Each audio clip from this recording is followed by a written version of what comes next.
Ele é Deus soberano. Eu quero te agradecer por você estar com a gente agora. Se você puder, compartilhe esse link com seus familiares, com pessoas que estão necessitando de ter uma palavra nesse momento. Eu creio que Deus usa pessoas, que Deus tem os seus pregadores agora, todo mundo, transmitindo a palavra através da internet. Então, compartilhe agora no seu Facebook, nas suas redes sociais, o link para que as pessoas possam ter acesso também. É uma maneira de você pregar a palavra, tá bom? Se você ainda não é inscrita no canal, no Reino TV, tem aí uma palavra inscreva-se em vermelho, só clica nele, que você agora vai acionar um sininho toda vez que nós estivermos aqui, estivermos postando alguma coisa, você vai ser avisado para acompanhar com a gente, tá bom, querido? Você vai ajudar a gente, vai ajudar o canal e também vai poder fazer com que essa palavra chegue em lugares que a gente não pode ir fisicamente, mas a palavra de Deus vai chegar. Então eu quero te pedir, com todo carinho, por favor, compartilhe, comente no canal, tá bom? Tem muitas palavras que a gente tem falado, que Deus tem nos dado, são mistérios, são palavras remas que estão postadas no canal, e você pode ouvir a hora que você puder, e compartilhar os links das palavras, para que as pessoas sejam também alimentadas, tá bom? Então vamos ao que interessa também.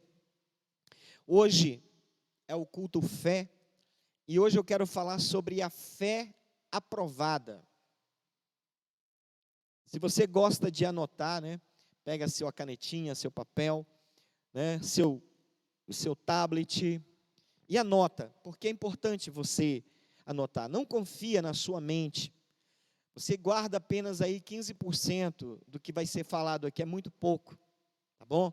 Mas quando você anota, Deus mandava, escreve, anota, escreve, deixa escrito. Então, por quê? Porque as pessoas esquecem. Então, é importante você anotar, para que você também possa falar dessa palavra na sua célula, na igreja, transmita, faça isso. Tá bom, querido? Então, hoje eu quero falar, o tema da minha palavra é a fé aprovada. E, dando continuidade ao que nós falamos no último culto fé, nós podemos ter uma vida bem-sucedida, sobre circunstâncias adversas. Nós podemos ter. Algumas pessoas não acreditam nisso. Muitos desistiram de seguir a Deus, muitos desistiram da fé. Mas nós podemos ser bem-sucedidos aqui na terra, ser bem-sucedidos na vida espiritual, ser bem-sucedidos na vida familiar, no trabalho, em todas as áreas, em todo o seu ciclo de convivência. Nós podemos ser bem-sucedidos? Sim. Como? A resposta é quando a gente tem uma fé aprovada. Por que, bispo? Tem fé que não são aprovadas? Tem ou não?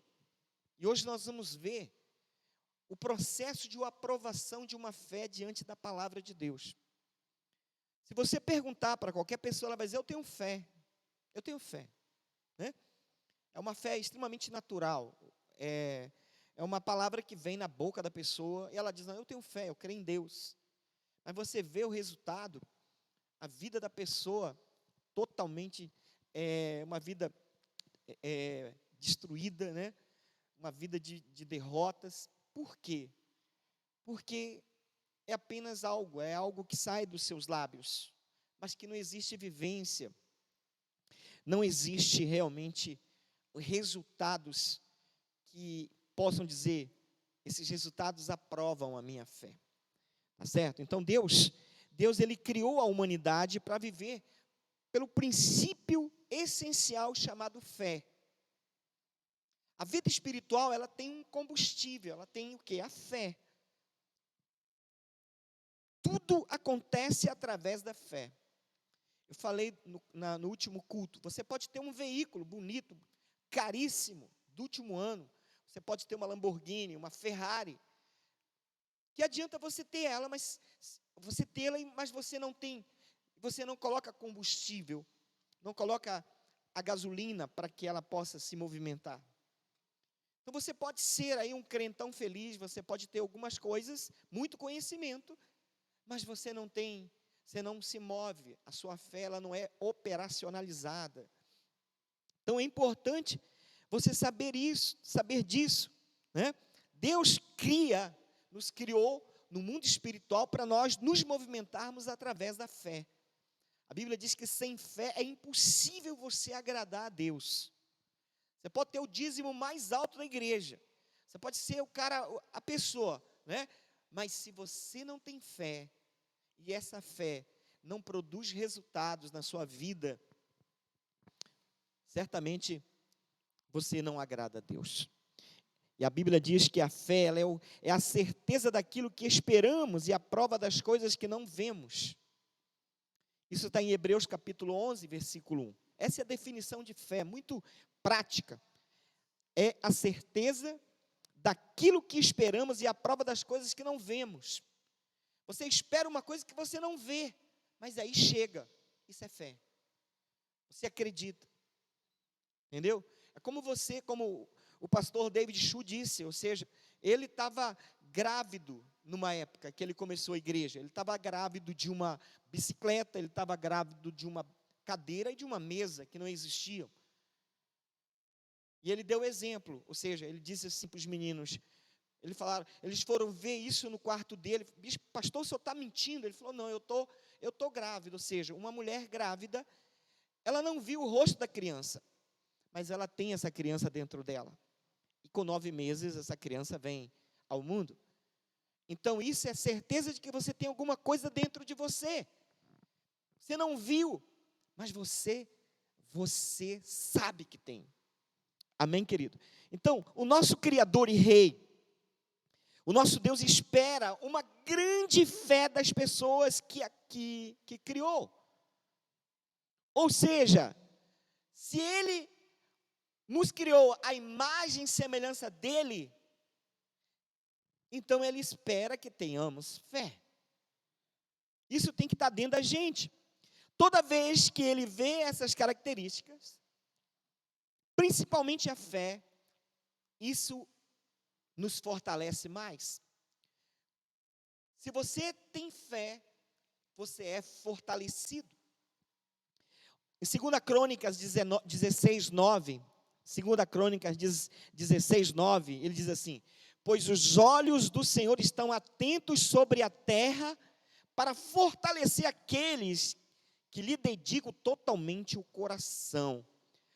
Olha só, que maravilha, ou seja, os olhos do Senhor estão atentos sobre a terra, para fortalecer aqueles que lhe dedicam totalmente o coração, são íntegros. Deus está abençoando essas pessoas. Então, quando você tem fé, você também agrada a Deus. Jesus, em um determinado momento, ele disse assim, contudo, quando o Filho do Homem vier, encontrará fé na terra? Isso está em Lucas, capítulo 18, versículo 8, na parte B do versículo. Ele falou isso, quando ele contou uma parábola de uma viúva, de uma mulher, que ela tinha uma causa e ela precisava que o juiz resolvesse. E o juiz era um juiz mau, um juiz iníquo. E ele disse, eu vou resolver, porque ela insistiu demais. E aí Jesus, ele termina e diz assim, será que quando o Filho do Homem vier, ele encontrará fé na terra? Eu faço essa pergunta para você. Se Jesus hoje, se Jesus viesse, o que ele encontraria dentro de você? Fé. Ele encontraria fé na igreja? Que tipo de cristão ele encontraria? Deus, querido, Ele busca em nós uma grande fé. Sempre é assim. Tudo que impressionou Jesus foram pessoas de fé. Tudo. Você vê, Ele se impressionou com os 4 amigos trazendo um cara pelo telhado. Ele olhou a fé dos amigos. Ele se impressionou um centurião, com um comandante, aliás, com um comandante militar, que era um centurião na realidade, um cara que comandava 100 soldados. Ele falou: Senhor, eu tenho uma pessoa doente em casa, o meu criado está doente, eu quero que o Senhor mande uma palavra. E ele era romano. As pessoas que impressionaram Jesus foram pessoas estrangeiras. E ele fica assim: uau, que coisa. A mulher sarofenícia, né? Impressionou Jesus.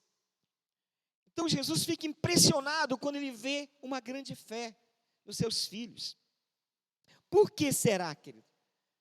Talvez você ache que o Senhor, quando ele chegar aqui, ele vai encontrar crente cheio do poder, ele vai ficar impressionado com os crentes poderosos, né? E aí, parece que tem poder, são os X-Men. Você vai impressionar Deus com isso? O que vai impressionar Deus? Autoridade, eu tenho muita autoridade. O que vai impressionar? Influência. Não, eu sou muito religioso. Política. Deus vai se impressionar, porque você é um bom político, ou um grande político. Porque você é um grande empresário, eu tenho muito dinheiro. Porque eu sou intelectual. Porque o que vai impressionar Jesus? O que Jesus quer encontrar na terra? Fé. Por que ele disse isso? Porque a moeda de maior valor que existe é fé. Uma pessoa que tem fé, querido, ela agrada a Deus. E tudo aquilo que nós temos tem que ser provado por Deus. Tem que ser provado. E o interessante, por exemplo, hoje a gente tem carros que são, que são, na realidade, marcas de carros de Fórmula 1, né? Tipo Renault, McLaren, Ferrari. Você tem carros e você tem tecnologias, ou seja, você sabia que os circuitos de Fórmula 1, eles na realidade são circuitos para testar componentes ou recursos que serão colocados nos carros que serão vendidos.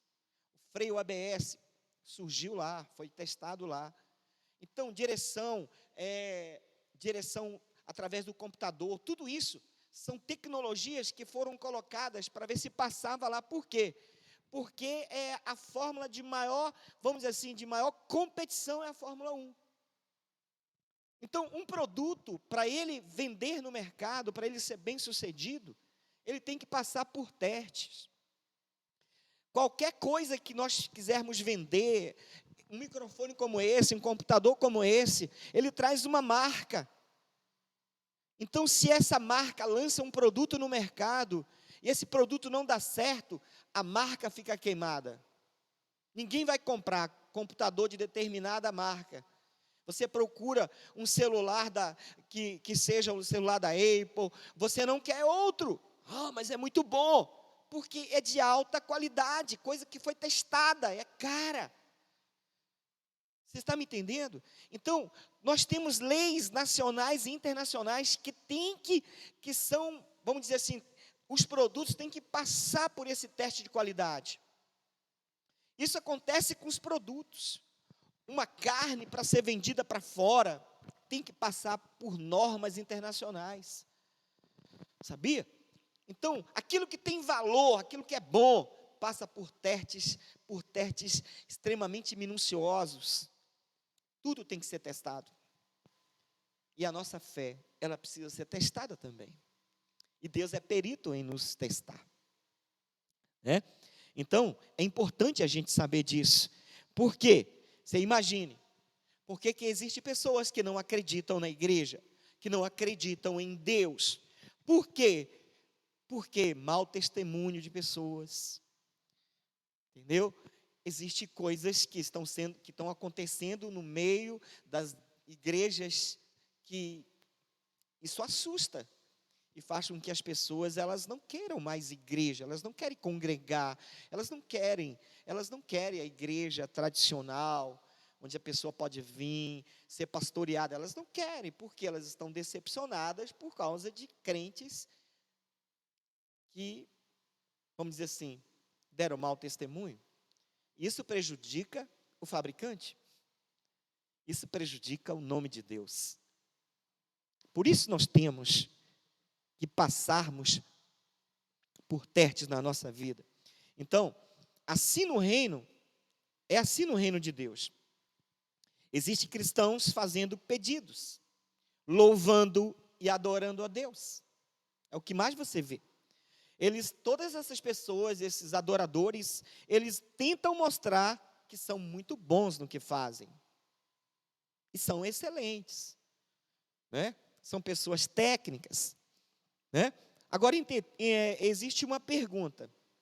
Será que eles têm fé realmente? A fé dessas pessoas é testada? Quantos músicos e cantores que você viu que eles vieram para o Evangelho e se converteram, agora são cristãos, e que retornaram de novo para o mesmo caminho? Por quê? Por que você já parou para perguntar por quê? Porque eles começaram a entrar pelo caminho das provas. E aí eles não aguentam. O céu é lugar de vencedores. E vencedor é aquele que passa nos testes. É fácil a gente dizer, querido, Deus é muito bom. Deus é bom o tempo todo. A gente fala isso muitas vezes quando as circunstâncias são favoráveis. Agora, quando os tempos são difíceis, igual esses tempos que nós estamos vivendo,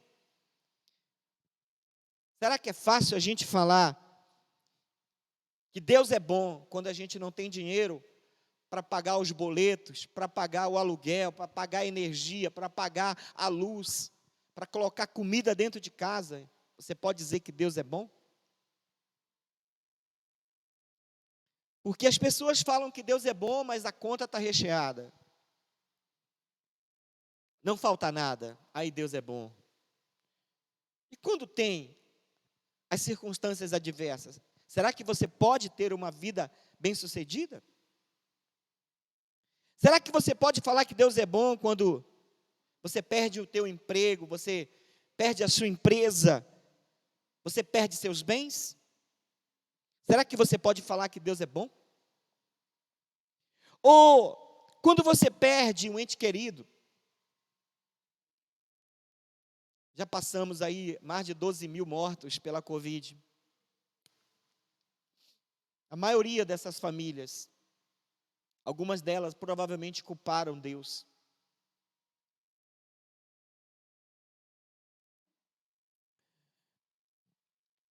Quando você perde a sua esposa, seu marido, divórcio,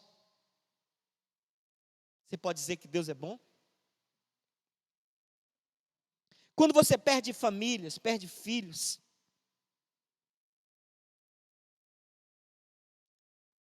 seus filhos morrem tragicamente, será que você pode dizer que Deus é bom? Querido, no reino de Deus, assim como em qualquer nação, ouça bem, a crença nas promessas e nos privilégios constitucionais só podem ser verificadas quando as circunstâncias exigem que se coloque uma demanda no sistema. Por exemplo, você tem a promessa de uma boa saúde, ou de que o governo vai cuidar da sua saúde.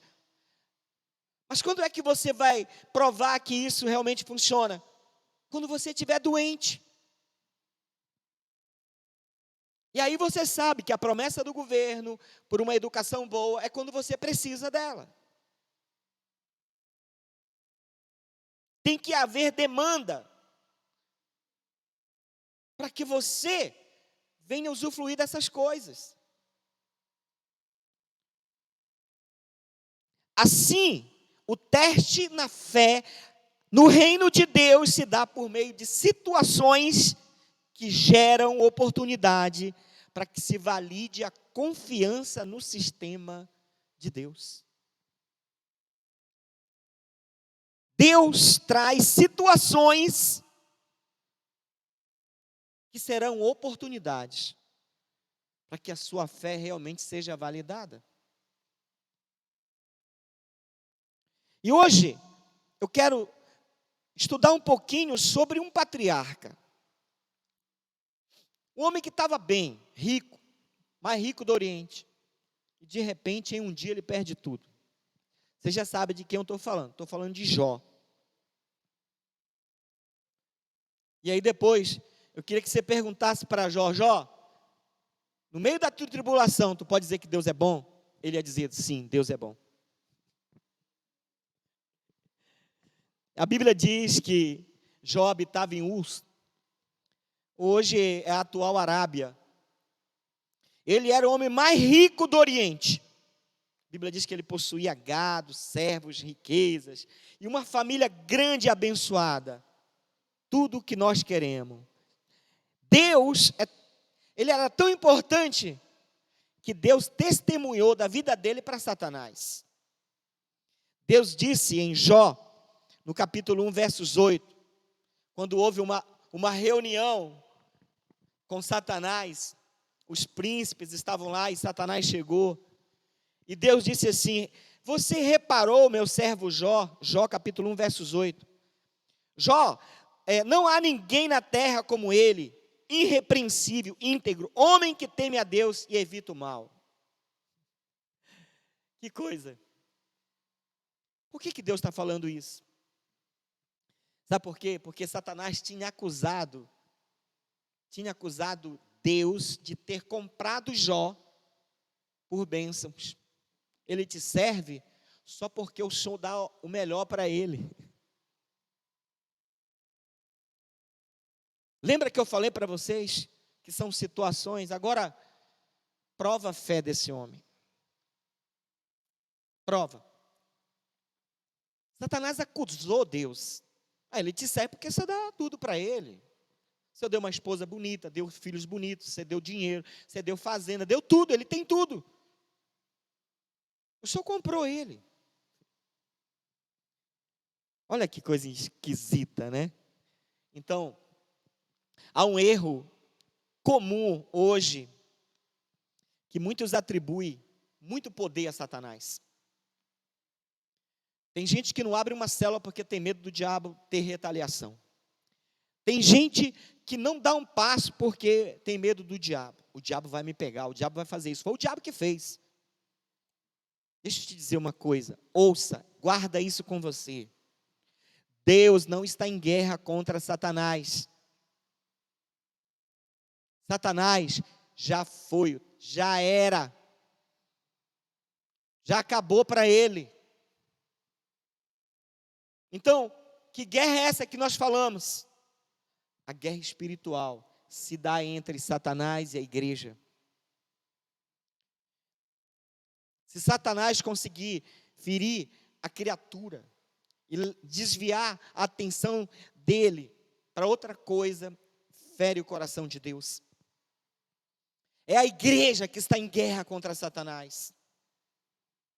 Por isso Jesus já nos deu autoridade sobre ele. Aí tem gente que atribui muito poder a Satanás. Para de fazer isso. Ele só faz o que Deus manda. Ele só faz o que Deus manda.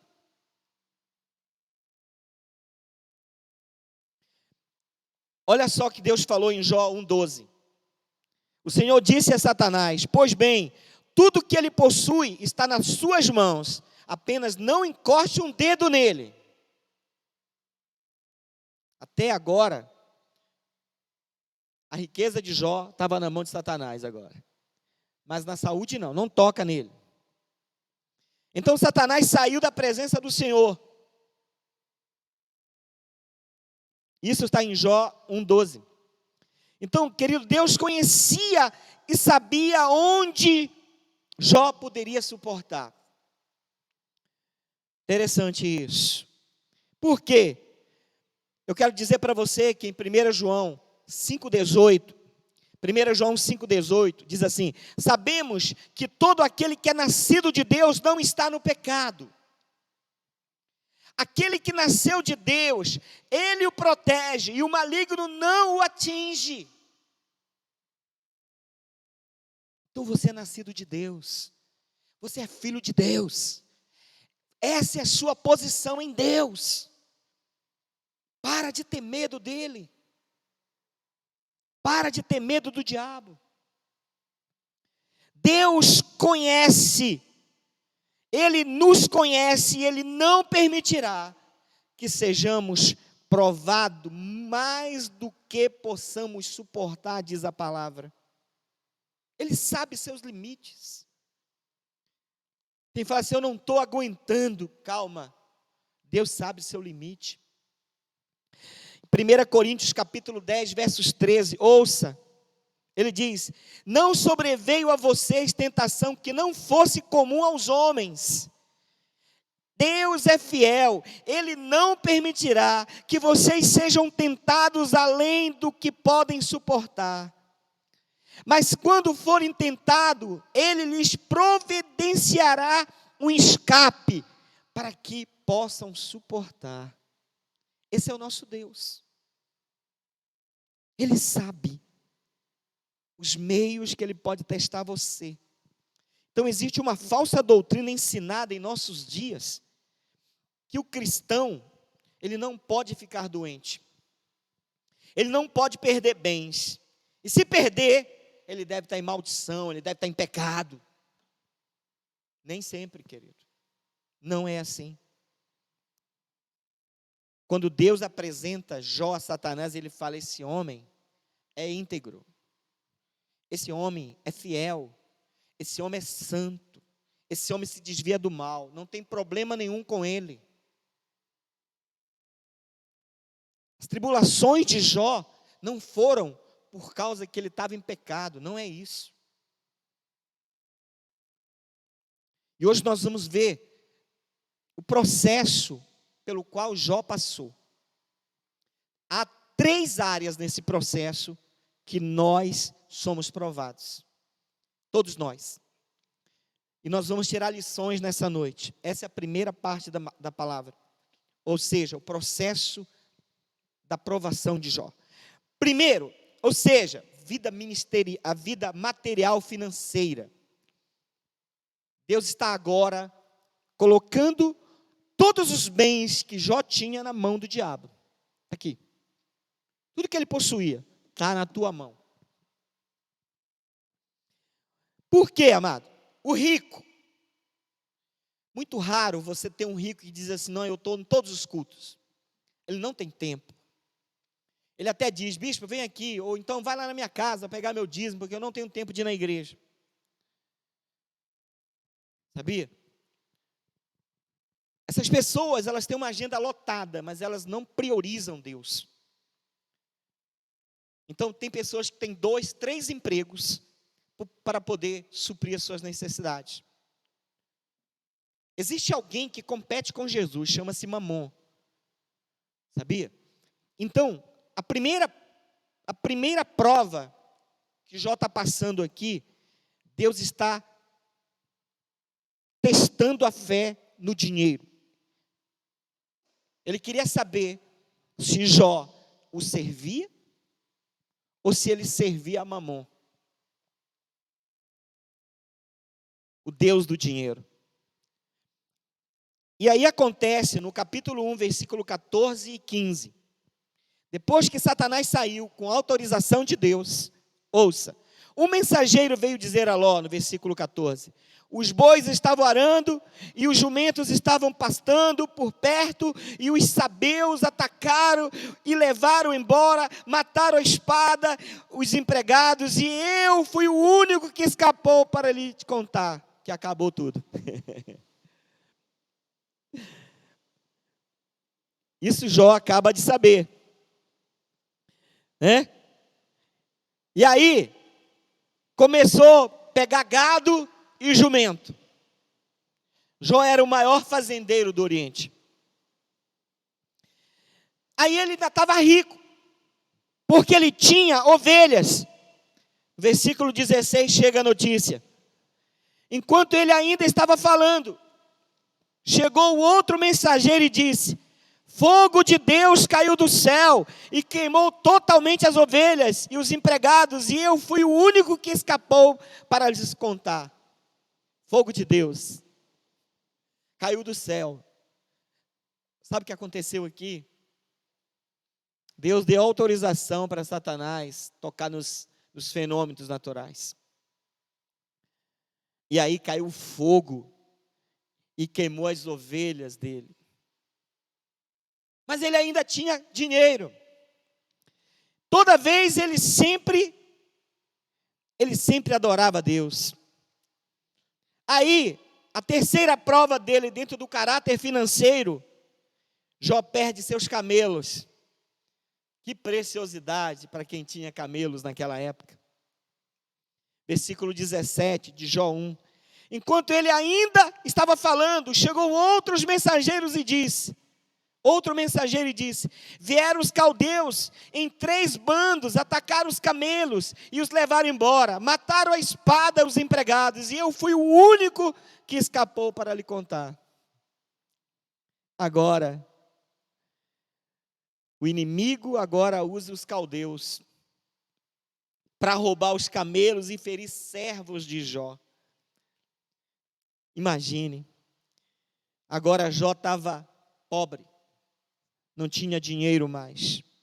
O fazendeiro não tinha mais gado, não tinha mais jumentos, não tinha ovelhas e camelos nas suas fazendas. E a vida de Jó se tornou, financeiramente, a vida dele se tornou ali um caos. Perdeu tudo, ficou miserável num dia. É tipo um investidor em bolsa de valor, o cara dorme e amanhece pobre. Dorme rico e amanhece pobre. Muitas pessoas colocam os corações em sua riqueza e servem a Deus durante a época da bonança. Quando chegam os tempos difíceis, eles se esquecem de Deus e começam a atribuir a Deus todo o mal sofrido. Será que Jó fez isso, querido? Jó não fez isso, amado. Jó demonstrou que nós devemos servir a Deus durante toda a nossa vida, tendo ou não tendo dinheiro. Que coisa maravilhosa. Ele disse: eu sei que o meu Redentor vive e que no fim se levantará sobre a terra. Abacuque, no capítulo 3, o profeta, no versículo 17 e 18 de Abacuque, ele fala: mesmo não florescendo a figueira, não havendo uvas na videira, mesmo falhando a safra de azeitonas, não havendo produto de alimentos na lavoura, nem ovelhas no curral, nem bois nos estábulos, ainda assim eu exaltarei no Senhor e me alegrarei no Deus da minha salvação. Você consegue dizer que Deus é bom quando você fica pobre num dia? Aquilo que você construiu aí em 40 anos? Esse é o teste dele. Aí vem o segundo nível da provação dele, da fé dele. Aí entra a questão familiar. A vida pessoal, familiar dele. A quarta prova, ele perde seus bens. No versículo 18 e 19...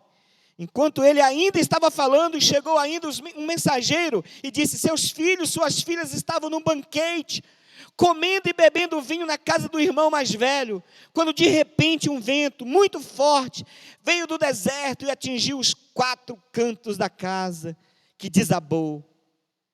Eles morreram e eu fui o único que escapou para lhe contar. Deus pediu para Satanás não tocar em Jó, ele não tocou, ele está tocando no que é de Jó. Ele perde agora seus filhos. Parece que isso aqui não dói na gente.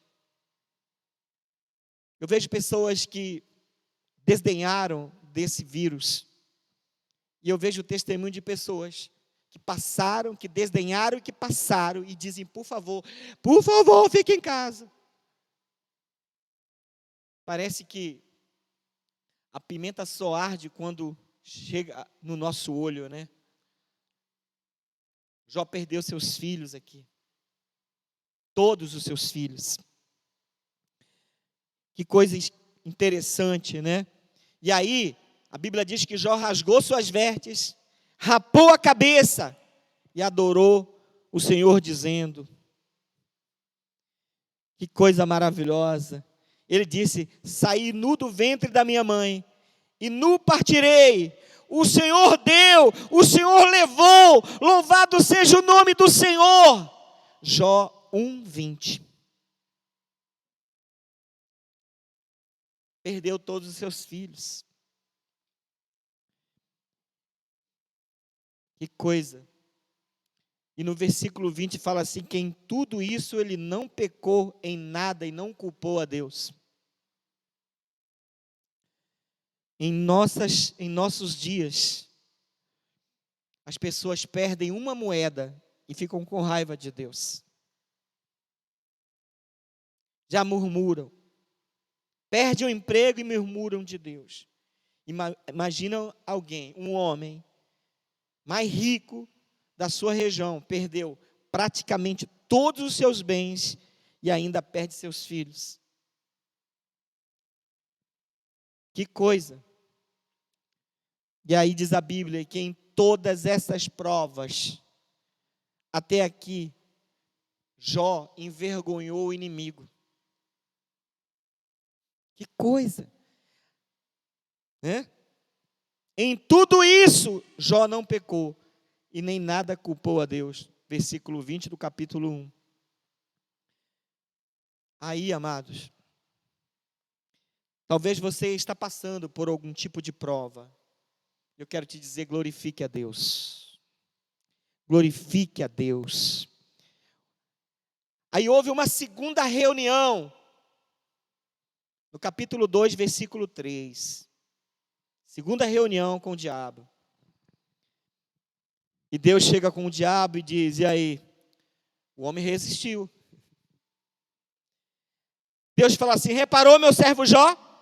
Não há ninguém na terra como ele, irrepreensível, íntegro, homem que teme a Deus e evita o mal. Ele se mantém íntegro, apesar de você me haver instigado contra ele para arruiná-lo sem motivo. O que Deus está dizendo aqui? Não há motivos. Era como que se Deus quisesse provar alguma coisa para o diabo. E você vai saber por que isso. O inimigo, ele não desiste. E aí, ele pede uma coisa: a saúde dele.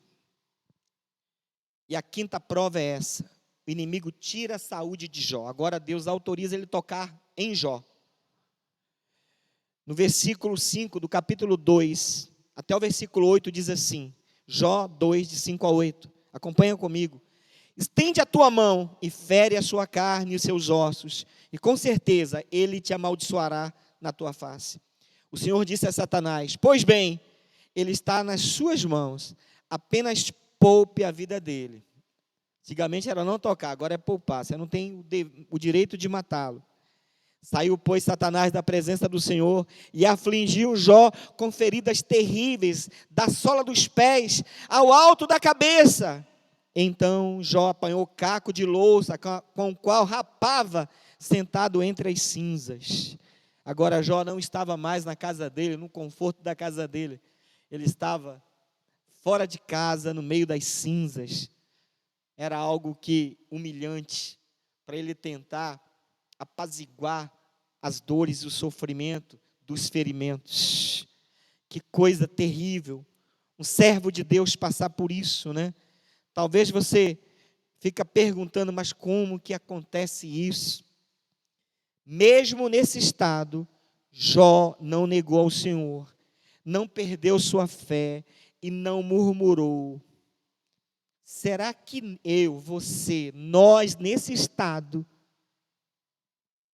o que nós faríamos? Negaríamos o Senhor? Deixaríamos de servi-lo? Jó não fez isso. Não fez isso. Jó 19, 25, ele fala: eu sei que o meu Redentor vive e que no fim se levantará sobre a terra. Quantas pessoas estão perdendo sua saúde? Não tem força mais para trabalhar. Eu quero te dizer que o Senhor é aquele que te levanta, querido. Te levanta do pó. E faz com que você se assente entre os príncipes dessa terra. E a sexta, vem a questão do casamento. Toca na vida dele, no corpo dele, agora toca na mulher dele. Jó 2:9. A mulher, que muitas pessoas falam, Samuel não tinha fé.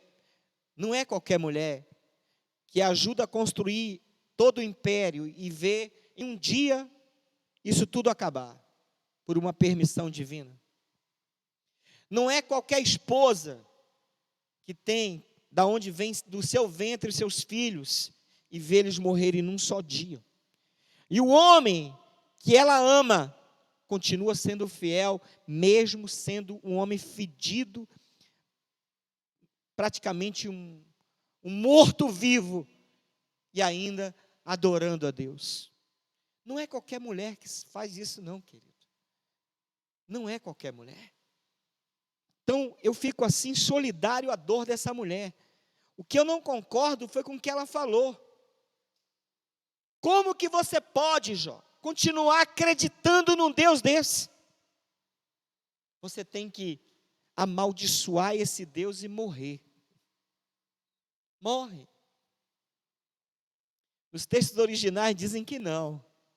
Que ele deveria abençoar Deus e aí falecer. Ela fala isso e ele diz, cala sua boca, sua doida. Falas tu, receberemos o bem de Deus e não receberíamos o mal? Jó é consciente do que está acontecendo com ele. Ele não sabe o que está acontecendo, mas ele é consciente de que aquilo é de Deus. Aquilo é uma permissão de Deus. Por isso que ele diz que no fim nós vamos saber. Jó reconhece mais uma vez a soberania de Deus. E aí, o terceiro nível da prova dele são os seus amigos. Seus 4 melhores amigos chegam e eles começam a não acreditar no que está acontecendo.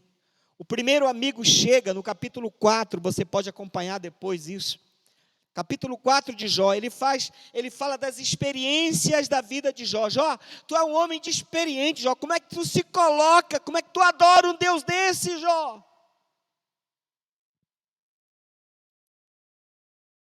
A gente pensa que os nossos amigos são os melhores amigos. A gente jamais acha que eles vão nos deixar, que eles vão falar daquilo que a gente ama. Mas eles falam. Ele faz isso. O segundo é Bildade.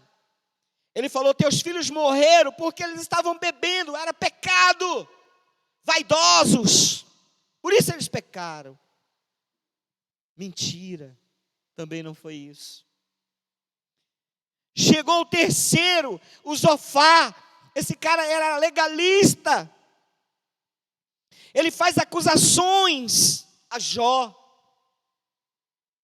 Você está vendo? É porque você não fez isso. É mais ou menos assim, porque você não vestiu essa roupa, porque você não orou desse jeito, por isso que Deus está te punindo. Legalista. E Jó está ouvindo tudo aquilo. E o quarto tem um coração de misericórdia. Tem misericórdia com você, Jó. Todos falaram mal. Se existe alguma coisa que talvez você preze, são os seus amigos. E aí Satanás usa, ouça o que eu vou falar para vocês. Satanás usa os relacionamentos, principalmente de amigos, para que fiquemos, para implantar o ódio, a indiferença. A gente pode até perdoá-los, né? Mas a gente diz assim: eu não quero que eles fiquem na igreja, eu não quero encontrá-los, eu não quero falar com eles, que eles fiquem bem longe de mim, eu os perdoo. E a gente acha que Deus aceita isso. Perdão que rejeita não é perdão, meu filho. Satanás acaba com os relacionamentos, com os amigos de infância dele. E aí você vê no capítulo 42 de Jó, no versículo 7, que Deus, quando está restaurando a vida de Jó, Deus diz para os amigos de Jó: vocês têm que se arrepender, porque vocês falaram mentira de Jó. Lá no versículo 7 do 42. No versículo 8 do capítulo 42, Deus diz que eles deveriam fazer sacrifícios, levar carneiros e ovelhas, para fazer holocausto por causa da mentira e do pecado deles. No versículo 9, Deus diz que aceitou os sacrifícios. No versículo 10, Deus diz para Jó orar pelos seus amigos e perdoar aqueles fofoqueiros. E ali Deus restaura a vida de Jó. Você sabia que tem coisas na sua vida que estão empacadas, empaturradas, porque você tem problema de relacionamento, até com irmãos da igreja? Você troca de igreja por causa de determinada pessoa. Você diz que isso é cristianismo. Isso não é cristianismo. Isso é uma guerra fria. Sabia? Então tem coisas que você tem que resolver. E essa tribulação, esse momento de paz que veio sobre Jó, só acabou a tribulação, o teste dele, quando houve perdão e quando ele orou pelos seus amigos. Talvez você que está ouvindo, você precisa dar uma questionada na sua vida, analisar quem é que você tem como um prisioneiro seu. Você precisa ligar e pedir perdão, você precisa olhar nos olhos e falar: você fez isso e isso comigo. Senão o seu culto, meu querido, vai ser inválido diante de Deus. Não adianta você vir na igreja, dar ofertas e cantar e dançar e pular e pregar, se você não sabe perdoar as pessoas. Teu único inimigo é Satanás, não são as pessoas. A nossa guerra não é contra as pessoas, não é contra carne e sangue, mas é contra demônios, é contra o reino das trevas. Ouça nisso. E aí, esse foi o processo, e diz a Bíblia que Deus transformou o segundo estado da vida de Jó melhor do que da primeira. E ele passou e foi aprovado. Agora, para mim terminar a segunda parte, já estou terminando aqui a palavra. Qual é o propósito da prova da nossa fé? Tiago capítulo 1, de 2 a 4 diz: meus irmãos, considerem motivo de grande alegria o fato de passarem por diversas provações. É diversas, meu irmão. Pois vocês sabem que a prova da sua fé produz perseverança, e a perseverança deve ter ação completa, a fim de que vocês sejam maduros e íntegros, sem lhes faltar coisa alguma. Então existe um propósito da prova, é tirar as deficiências, é organizar a nossa vida com Ele, organizar a nossa vida com as pessoas. Existe um propósito nas provas.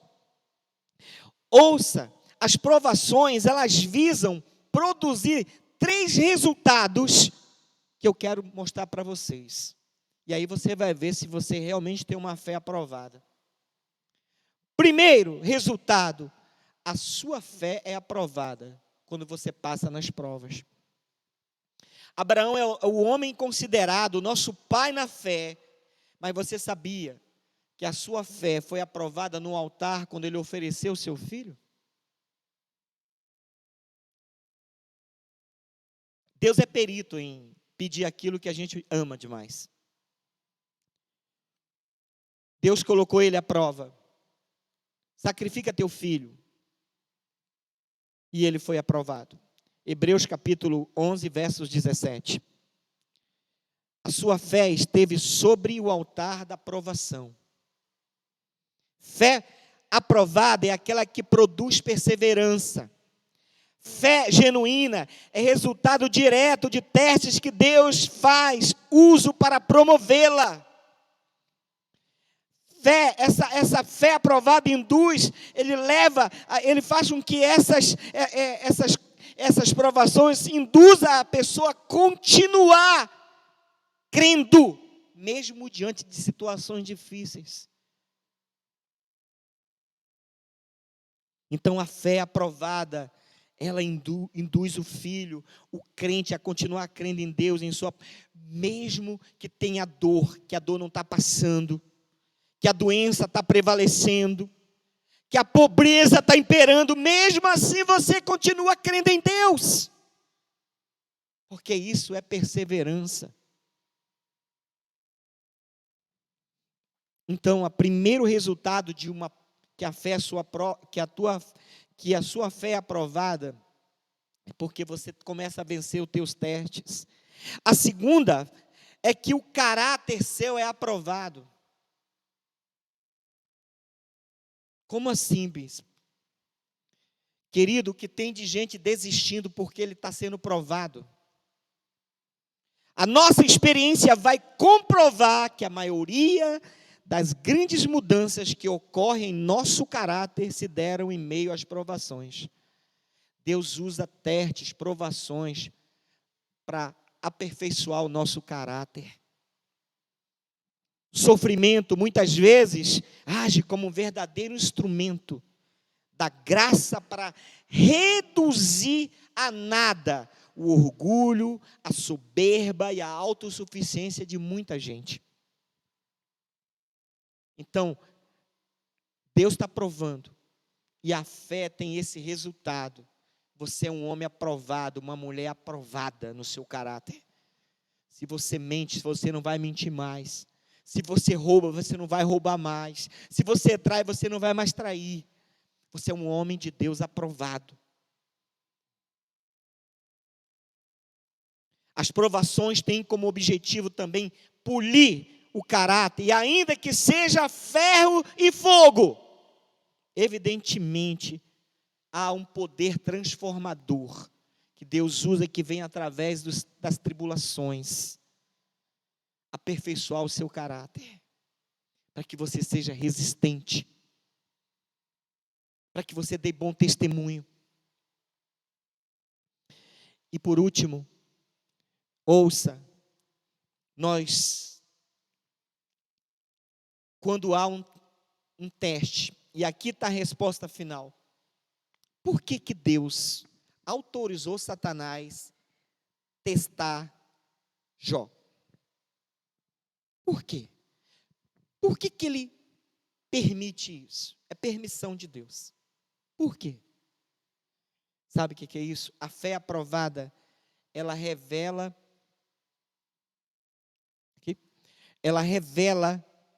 o real motivo da sua fé. Como assim, bispo? Deus mostrou a Satanás que essa fidelidade, essa perseverança, sabe,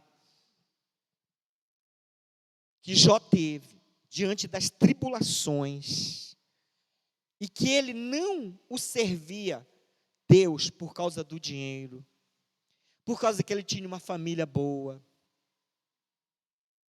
porque não lhe faltava nada, porque ele tinha saúde.